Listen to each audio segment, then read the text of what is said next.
Bienvenue au Akono Podcast où on parle d'ingénierie.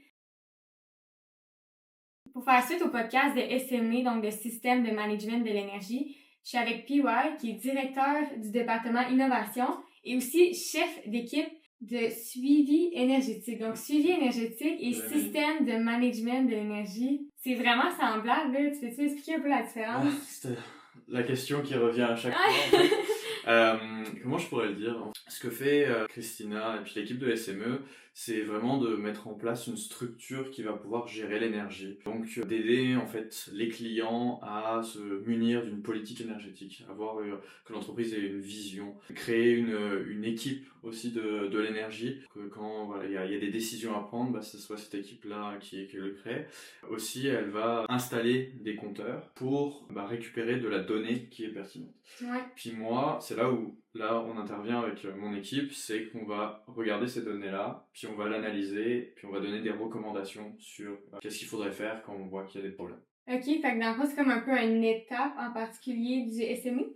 Alors, l'étape, il y en a une, ce qui est l'intégration d'un SIGE, qu'on appelle ça un logiciel SIGE, Système Informationnel de Gestion de l'Énergie, OK. donc qui est obligatoire quand tu mets en place un SME. Ce logiciel-là, on va l'intégrer pour mettre en place les indicateurs de performance que le client veut. Après, tout ce qui est l'analyse et le suivi énergétique, ça peut venir par après. Ça peut être le client qui peut le faire, mais ça peut être aussi des professionnels comme nous, quand le client n'a pas d'expertise à l'interne, qui va le faire. OK, fait que t'as pas nécessairement tous les mêmes projets que Christina. Ça va dépendre si le client a décidé d'aller avec vous, si c'est un client expert puis il fait lui-même de son côté. Exactement, ou même ils peuvent avoir leur propre logiciel à l'interne, leurs propres ressources à l'interne qui vont le faire. Nous, on est là pour le supporter quand il faut, ou quand il n'y a pas de logiciel, nous on peut aider à intégrer un logiciel. Ok, je comprends mieux. Tu peux-tu me donner des exemples concrets? Qu'est-ce que tu vas analyser là, dans ton suivi énergétique? Nous, on va se concentrer vraiment sur les systèmes mécaniques. Donc, on va pouvoir regarder par exemple une chaudière, comment elle fonctionne. Est-ce qu'elle cycle? Est-ce que les températures de consigne est bien maintenue? On va regarder aussi les horaires d'occupation du bâtiment. Est-ce que les unités de traitement d'air fonctionnent avec ces horaires d'occupation? Donc voilà, toutes des choses avec la donnée, qu'on va pouvoir analyser puis donner des recommandations. Ok, mais il y a beaucoup de choses que tu viens de me dire que je vois en remise en service en RCX. C'est quoi la différence dans ce cas-là?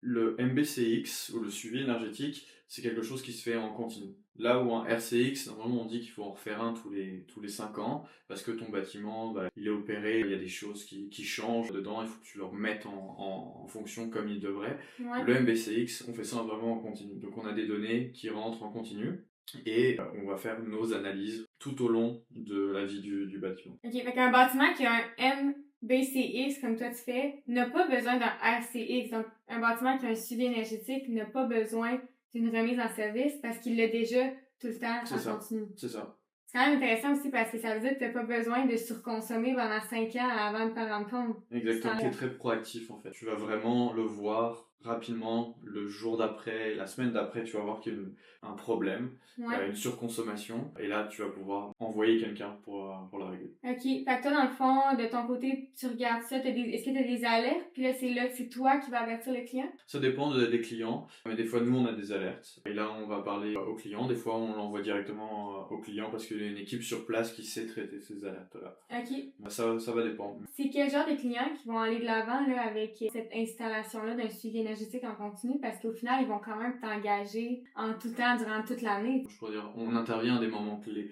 Les alarmes, une fois qu'elles sont mises en place, c'est automatique. Donc il n'y a pas besoin d'avoir un ingénieur derrière son écran qui va toujours regarder ce qui se passe. Nous, on arrive quand vraiment il y a des problèmes qu'on veut régler avec le client, qu'on peut régler avec le client, ou que lui n'a pas la solution, on peut l'aider en fait à trouver cette solution-là. Ok, fait que ça revient un peu avec ce que Christina me disait, que quand le client n'a plus besoin d'elle et contente, elle a fait son travail, c'est la même chose pour toi. C'est ça. Okay. On cherche vraiment à ce que le client soit indépendant normalement et qu'il ait cette solution qui lui fasse sauver du temps, de l'argent et de l'énergie. Ouais, je comprends. Fait que mettons, toi, une journée typique là, pour toi, ça ressemble à quoi au niveau de tes tâches?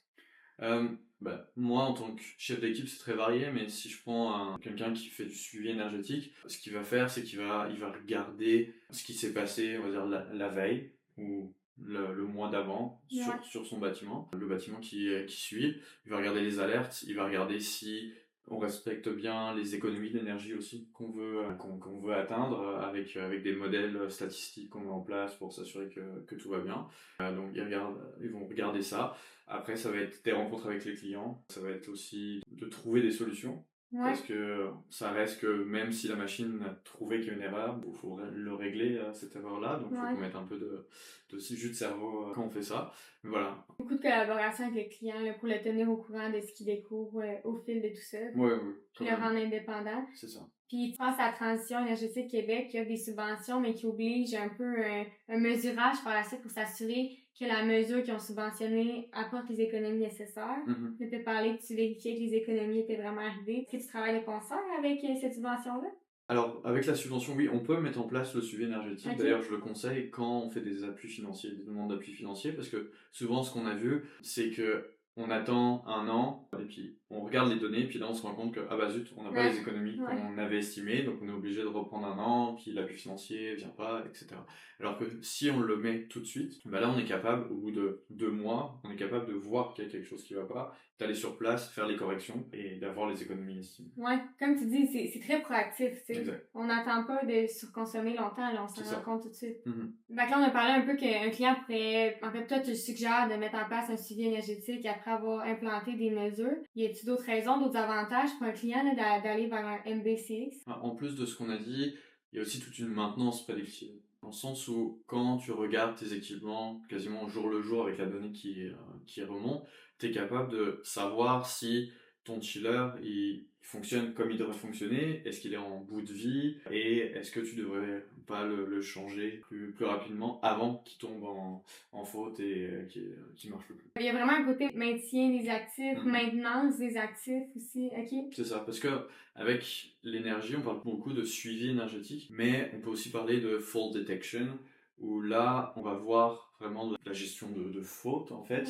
Et normalement, plus il y a de fautes, bah, plus ça veut dire que ton équipement est vieux et il peut s'user plus rapidement aussi. Comme je le disais tout à l'heure, si on voit qu'une chaudière cycle, bah forcément, va falloir changer ses composants plus rapidement que si elle fonctionne comme elle devrait. Ouais, c'est ça. Ben non, c'est vraiment vrai. C'est tellement pertinent, mais on n'en entend pas souvent parler. C'est-tu nouveau sur le marché du bâtiment? Ben, c'est vrai que c'est assez nouveau. Bon, ça fait quelques années maintenant qu'on entend parler de data. On a des données partout. On va analyser les données. En ce moment, on parle beaucoup de AI, mais voilà. Donc, ça va avec cette tendance-là, qui est d'avoir, on a accès à de la donnée, donc autant l'utiliser et la valoriser pour justement augmenter la durée de vie des équipements et diminuer la consommation d'énergie. Ben oui, je suis d'accord, c'est ça, il faut l'utiliser. Tu as parlé de AI aussi, là. Tu penses c'est quoi la suite, le futur pour ton métier? Va-t-il avoir de plus en plus de AI intégré là-dedans? Ben, c'est sûr que dans un monde idéal, on pourrait avoir une intelligence artificielle qui va cruncher les données,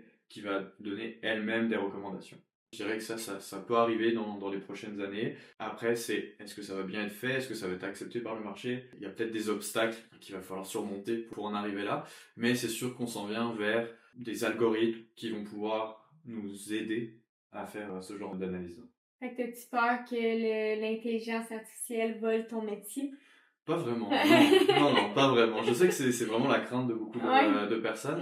Mais il restera toujours que derrière, il va falloir que tu puisses comprendre ce qui sort de la machine. Plutôt que penser qu'elle va tout régler, derrière, va falloir mettre en place des modèles. Quand on parle d'intelligence artificielle, on pense que c'est un peu un plug and play. Tu vas à Canadian Tire, tu le prends, tu le plugs et c'est fini. Non, il va falloir toujours inventer des nouveaux modèles d'intelligence artificielle qui puissent analyser la donnée d'une certaine façon, qui prennent l'expérience que des gens ont eue des dernières années, qu'il va falloir mettre à l'intérieur pour s'assurer que ça fasse pas n'importe quoi. Ouais, c'est ça, comme tu dis, l'expérience, dans le sens que l'intelligence artificielle, il est juste aussi bon que ce que tu lui donnes. Fait qu'il va toujours falloir quelqu'un qui est compétent, qui l'entraîne, puis qui le fait évoluer dans le temps. Puis... C'est ça. Ouais, je comprends. Et puis le bâtiment, c'est quelque chose qui vit aussi.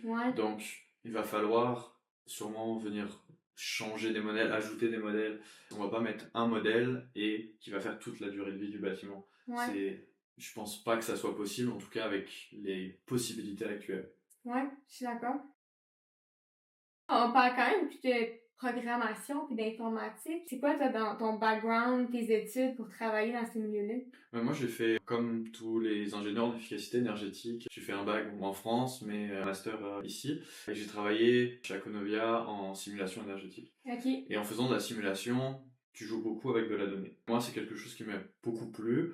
Après, je me suis mis à faire un peu plus de développement informatique. Et puis, on s'est rendu compte qu'il y avait ce nouveau marché-là qui était en train de se développer. Puis, c'est quelque chose qui m'a tout de suite attiré. Et je vais analyser de la donnée maintenant. OK. Fait que t'as fait ton bac en génie mécanique, mais par la suite, tu t'es comme dirigé vers l'informatique. C'est ça. Juste par intérêt, t'as appris sur le marché du travail. Exactement. Non, c'est ça. J'avais horreur de ça à l'époque. Ouais. Vraiment le code, mais...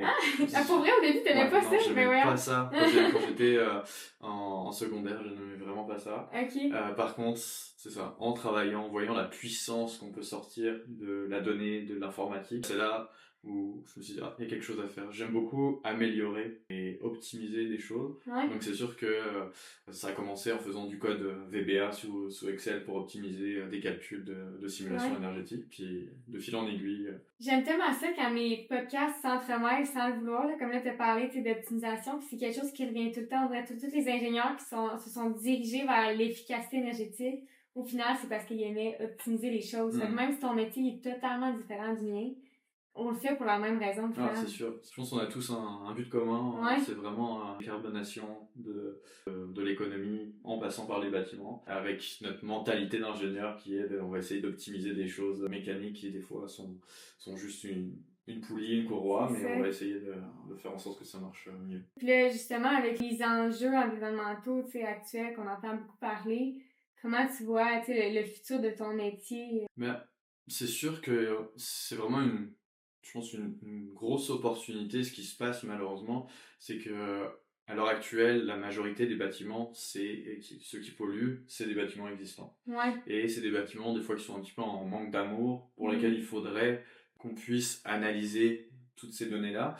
Et ce qu'on voit surtout en ce moment avec la pénurie de main-d'œuvre, c'est qu'il n'y a pas le temps de s'en occuper. Pas le temps où, justement, qu'il y a une pénurie, il y a un roulement, puis les connaissances se perdent. C'est ça. Ouais. Alors que là, en ayant accès à cette donnée-là, en faisant de ce suivi énergétique qui est très proactif, on est capable de diminuer au plus possible la consommation d'énergie des bâtiments existants. Donc je pense que dans le futur, c'est vraiment un service qui va avoir de plus en plus sa place, comme un petit peu la mise en service il y a 5 à 10 ans, on n'en est pas trop parlé, et maintenant c'est quasiment obligatoire parce qu'on le sait qu'il y a une valeur ajoutée à mettre en place. Donc c'est ça, le suivi énergétique, MBCX. Je pense que dans les 5 prochaines années, ça va être ça. Fait que pour les gens qui en ont pas entendu parler souvent, ils vont juste, à partir de maintenant, en entendre parler de plus en plus. De plus en plus. C'est vraiment intéressant. Puis, pour finir, un étudiant qui nous écoute, ça serait quoi le meilleur conseil que tu aurais à lui donner? Le meilleur conseil que j'aurais à lui donner, je pense, c'est de s'intéresser à ce qui s'en vient, en fait. Là, on parle beaucoup de technologie et autres, vraiment de toujours s'intéresser et de découvrir des choses qui, à première vue, peuvent être compliquées, mais que quand on se met dedans, là, on commence à apprécier ce qui se passe. Ça peut faire peur au début, mais en fait, ça peut grandement aider ce qu'on cherche à faire. C'est comme de surmonter un peu l'inertie du départ. C'est tout le temps dur de se mettre en mouvement, mais là, une fois que tu commences, ça part. C'est comme le gym. C'est pareil. C'est tout pour l'Acono Podcast. Si vous avez aimé, suivez-nous et restez à l'affût parce qu'on en a plusieurs autres qui s'en viennent sur l'ingénierie et particulièrement l'efficacité énergétique dans les bâtiments. Merci. Merci, ouais. Merci.